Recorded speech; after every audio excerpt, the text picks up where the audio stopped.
Inujin buhay pa pala after matuhog sa tiyan gamit nga ang wood release ni Jura. Himawari sinubukan na ang kapangyarihan ni Kurama. Himawari versus Jura magsisimula na sa chapter 11 ng Boruto 2 Blue Vortex.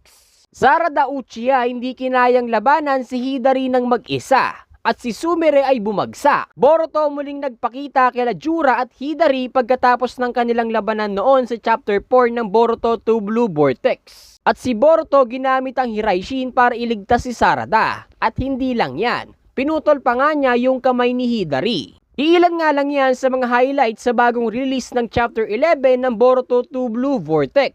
At ang chapter cover nga para sa chapter 11 ay si Hidari, na may title nga itong True Power. Dito nga ay papakita na ni Jura ang kanyang tinatagong malakas na kapangyarihan. Sa previous chapter nga ay makikita natin na magdalaban si Himawari at si Jura. And also si Hidari at Sarada. And dito naman sa new chapter at unang bahagi ng panel ay pinagpatuloy nga yung naudlot na istorya sa kwento. After nga ma-awaken ni Himawari ang kapangyarihan ni Kurama at matuhog si Inujin sa wood release ni Jura, ikinagulat nga ito ni Jura. Dahil kahit alam naman niya na yung kapangyarihan ng Nine-Tailed Beast ang rason kung bakit may nangyayaring pagbabago kay Himawari, ay hindi nga ito normal. At sabi niya nga ay, "What is this?" At sobrang confused nga si Shikadai dahil nakita nga niya na binali ni Jura ang kanang binti ni Himawari at bigla nga itong naging fully healed na.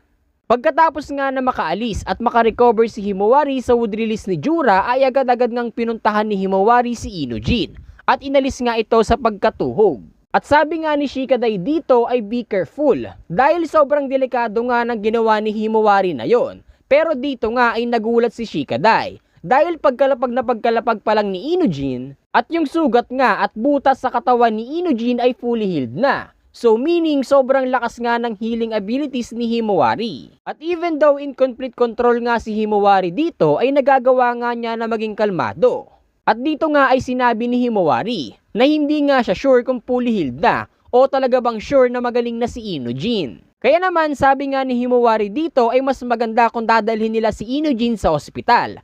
At dahil nga sobrang confused pa rin si Shikadai sa nangyayari, dahil doon nga ay napatanong nga ito kay Himawari, "Ito ba yung bago mong kapangyarihan?" Pero sabi nga dito ni Himawari ay hindi nga siya sigurado. Pero sigurado nga siya na itong kapangyarihan na ito ang dahilan kung bakit sila interesado kay Himawari. At sabi pa nga niya dito ay gusto nga niya itong konfirmahin at lalabanan nga niya itong si Jura. Kaya naman tatalunin nga niya itong si Jura. Or pag hindi nga siya nagtagumpay dito ay baka ito na yung katapusan nilang lahat. Kailangan nyo nang umalis ngayon din. Dahil ako lang naman ang gusto ng halimaw na ito. At as long as nga na malayo kayo at hindi kayo manggugulo ay hindi kayo madadamay. Noong sinabi nga ito ni Himawari ay hindi nga sang-ayon si Chocho noong una. Dahil siguro iniisip niya na baka mamatay lang si Himawari laban kay Jura. Pero bigla nga nagsalita si Shikadai at lumapit kay Inujin para buhatin ito. At sinabi nga niya na sundin na lang natin ang gusto ni Himawari. Dahil kahit tulungan pa nga natin si Himawari ay maliit lang yung tsansa nating manalo. Ang pinaka-importante nga ngayon ay ma-minimize yung tsansa ng pagkawala ng bawat member ng Team 10.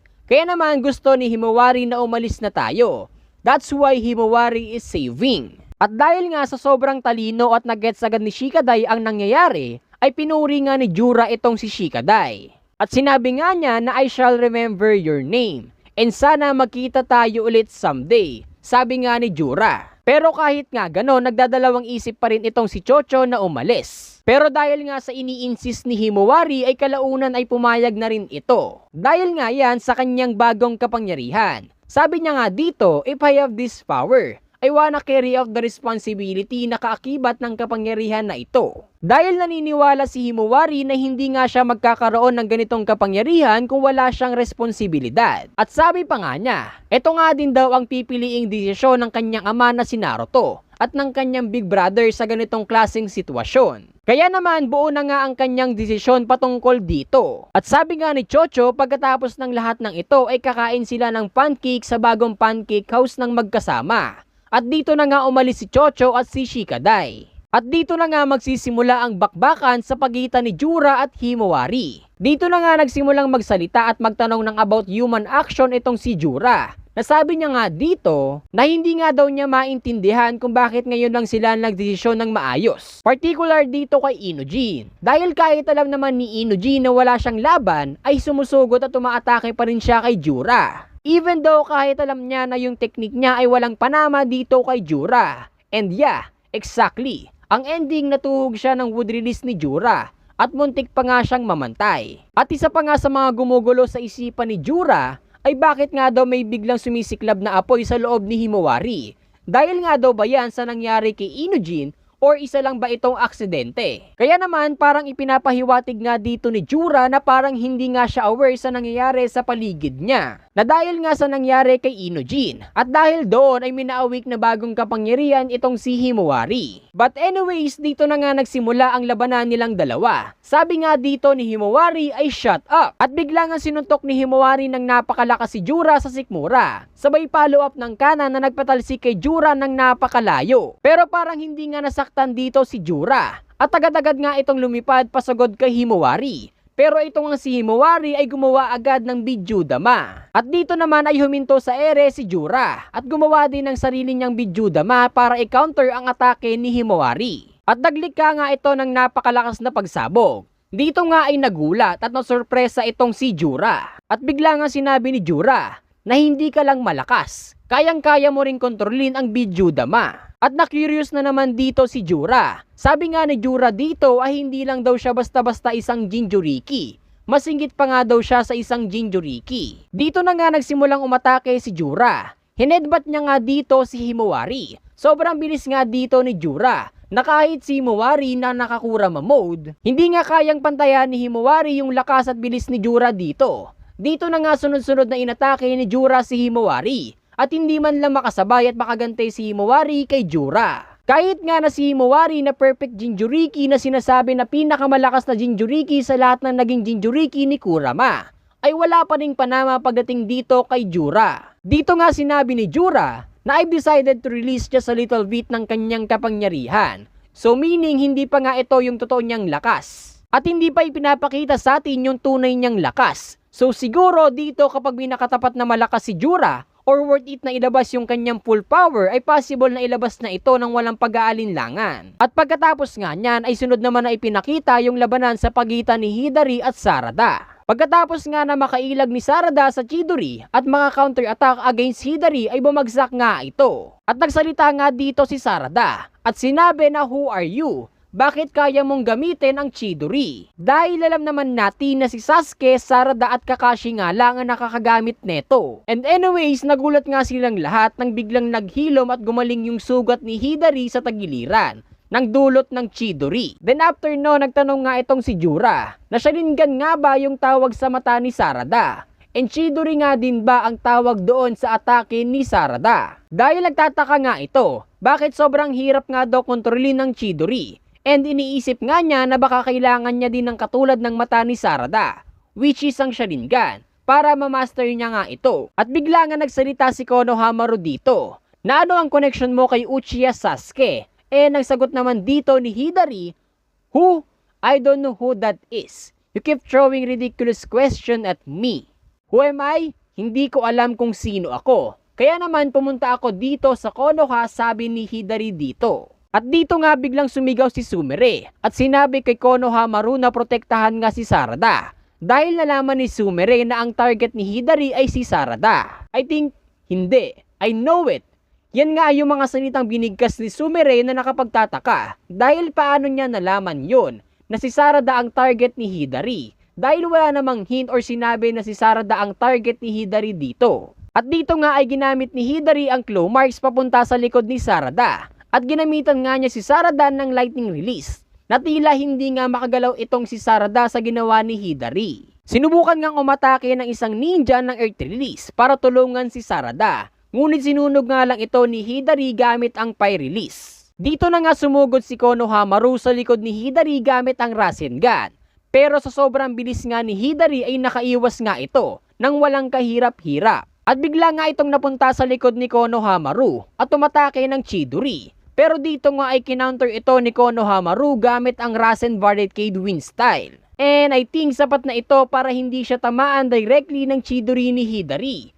Pero yung impact nga nun ay sobrang layo ng itinalsik ni Konohamaru. Habang tinutulungan ni Sumire si Sarada na makatayo, ay bigla nga ding inatake ni Hidari si Sumire at ginamitan ng lightning release at bumagsak nga din ito. At bigla ngang napunta uli sa labanan ni Himawari at Jura. Makikita nga natin dito mga idol na binubugbog dito si Himawari at tila hindi nga siya maka-counter or makailag man lang. At pinapatamaan pa nga ni Jura ng Bijudama sa malapitan si Himawari. Pero agad-agad nga lang itong naihil ni Himawari dahil sa abilities ni Kurama. Pero dito na nga sinabi ni Jura, what outstanding healing power, far beyond human, or mas malakas at mas matindi pa kesa sa isang Jinchuriki. At sabi pa nga niya dito na something almost like what we Biju possess, na meaning tanging mga tailbeast lang na mga siyam na Biju ang nagpo-possess ng ganitong healing power. Pero hindi nga ito bagay kay Himawari. Dahil sa tuwing papagalingin nga niya yung injury niya na natatamo niya ay mas lalo nga lang siyang humihina. At sabi pa nga dito ni Jura ay natural lang daw ito.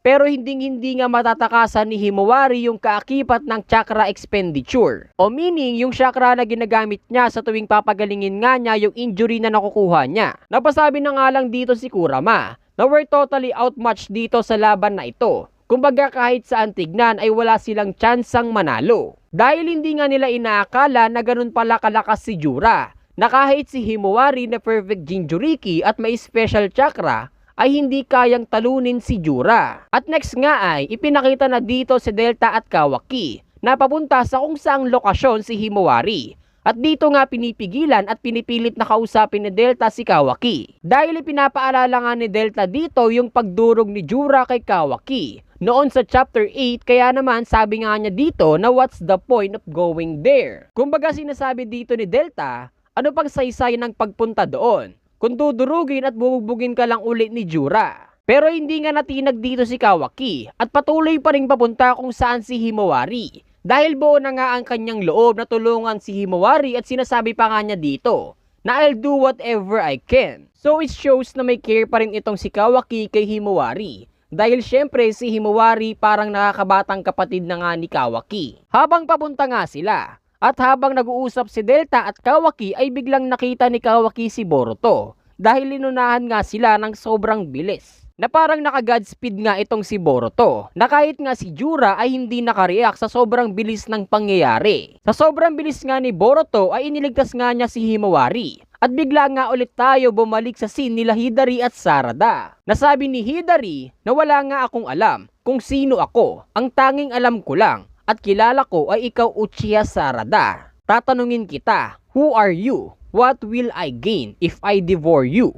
Pero dito nga ay nakita ni Sarada yung isang palaka na nasa poste na may dalang square na bagay. At dito na nga nagsalita yung isang palaka na nasa leeg ni Boruto at sinabi na, in position, Uchiha Sarada location is confirmed. At dito na nga nag-focus si Boruto para ma-perform at magamit nga ang Flying Raijin Jutsu. At nag-teleport nga si Boruto sa kung saan ang eksaktong lokasyon ng palaka na nasa poste. At dito nga hinugot ni Boruto ang kanyang katana ng napakabilis. At pinutol nga ni Boruto yung braso ni Hidari dito. Kaya naman possible na sa susunod na mga chapter ay magiging exciting ito. Makakita nga tayo na magagandang laban sa pagitan ng Shinjugan at kay Boruto. At possible na tutulong dito si Sarada. At possible din ay ipakita na ni Sarada ang kanyang tunay na lakas. Lalong-lalo na nga ang kanyang Mangekyo Sharingan. Dahil simula noong nagkaroon siya, ay hindi pa nga ipinakita sa atin yung tunay na kapangyarihan ng Mangekyo Sharingan niya. Kaya naman gagawan ko nga ng separate video yan.